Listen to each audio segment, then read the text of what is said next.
Fascinating. I am fascinated by her being present. She's so present. She was, in the interview that I did, unafraid to be herself.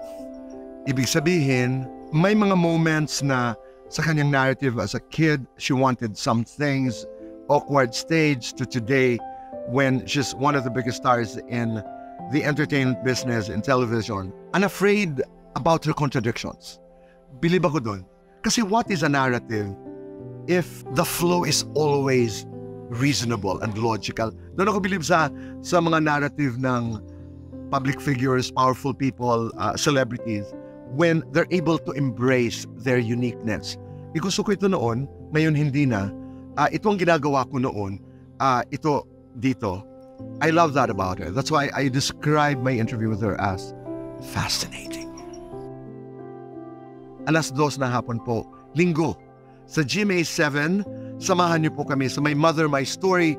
Kasama po namin si Jillian Ward.